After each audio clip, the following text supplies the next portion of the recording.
When people find out that I work at a secret government facility in the middle of the ocean, their first question is almost always, "How did you get that job?" So here is how I got my dream job at a top secret government research facility in the middle of the ocean. I grew up on an island in the Indian Ocean, which was great because I spent most of my childhood swimming, scuba diving, and boating. But it was also pretty annoying because every year around monsoon season, we'd have to leave our island to go stay with relatives on the mainland for a few weeks until the storms passed. And to this day, I still hate leaving my island. You can swim with whale sharks in the morning, do some deep-sea diving in the afternoon, and then hang out with flying foxes in the evening. I remember feeling really nervous and out of place. Everyone around me seemed serious and important, and I wasn't sure what to expect. I had never worked for the government before, so I didn't know the rules or procedure, and I was a little bit scared of messing up. When they finally let me into the facility, I met my new boss. She was a no-nonsense kind of woman who didn't waste any time getting down to business.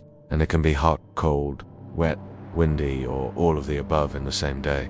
But again, it's all part of the adventure. We reel out here in the middle of nowhere working hard to further our research and explore the unknown. There's a strong bond that forms between the people who work here, and it is something that I've never experienced elsewhere. We have barbecues on the beach, go scuba diving together, and just enjoy the beautiful It's not all work and no play here. I love working at the facility. I feel like I am part of something bigger than myself, and I am making a real contribution to science. And I'll see you next time for another fun story. I've gone snorkeling with sea turtles, scuba diving with dolphins, and even swam with whale sharks. I've also hiked up active volcanoes, explored caves, and even tracked gorillas in the jungle. There's no shortage of adventure if you're willing to look for it. I'm also just lucky enough to do what I love for a living. I mean, how many people can say that? She showed me around the facility and explained what I would be doing. Then she left me to start my first experiment, and I have to say they're some of the most beautiful places I've ever seen. The water is crystal clear, and the beaches are deserted. It's not uncommon to see dolphins or turtles while I'm out swimming, and at night, the sky is filled with stars. It's hard to believe that such pristine places exist in this day and age. So while I was still on campus, I started applying to government research facilities all over the world. We basically study everything related to the ocean, from the tiniest plankton to the largest whales. I love my job and I feel like I'm making a difference, and I feel incredibly lucky to have this opportunity. It is an experience that I will never forget, and I am so glad that I took the leap and applied. Who knows, maybe I'll see you out there one day. We out in the middle of nowhere, and it can be tough to be away from friends and family for months at a time. But the solitude also gives me a lot of time to think, and it helps me be creative. I've come up with some of my best ideas when I am out in the middle of the ocean with nothing but the sound of the waves to distract me. I also get to meet some amazing people from all over the world.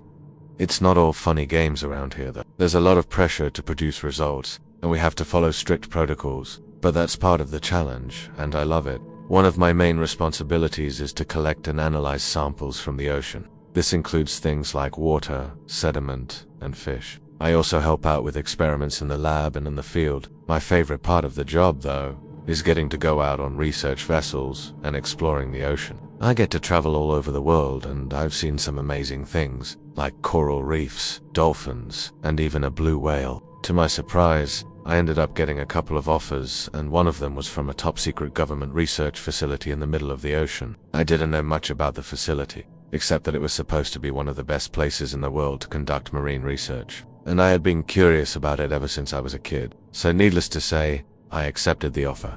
What more could you want? The downside, however, is that living on an island meant that if you needed any medical attention, you had to take a 20-minute seaplane ride to the nearest hospital. The upside, however, is that when you're on the island, there's no one around to tell you to stop feeding the monkeys from your lunch. So it might not surprise you to hear that, when I was in high school, I wanted to be a marine biologist. But my parents, being the practical people that they are, told me that getting a job researching giant squid would probably involve moving off the island. And sure enough, after I graduated, I left the island to study marine biology at university. I chose to attend the only local university that had a good program and was close enough to home that I could visit often.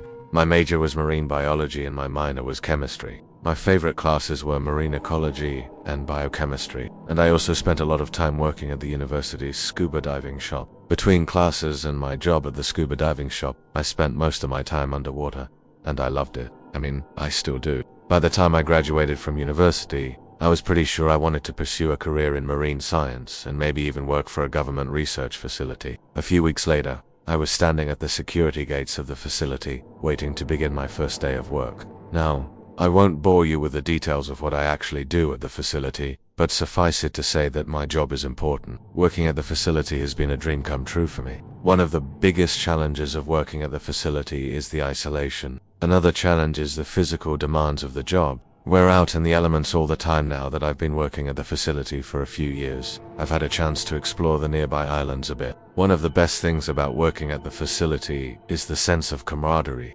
There are also plenty of opportunities for adventure. If you're looking for excitement, working at a remote facility in the middle of the ocean is not going to disappoint. Overall, I absolutely love working at a remote facility in the middle of the ocean. It's challenging, rewarding, and exciting, all at the same time. If you're thinking about applying to work at a remote facility in the middle of the ocean, I say go for it. Thank you for watching. Please don't forget to share this video with others. It really helps us grow.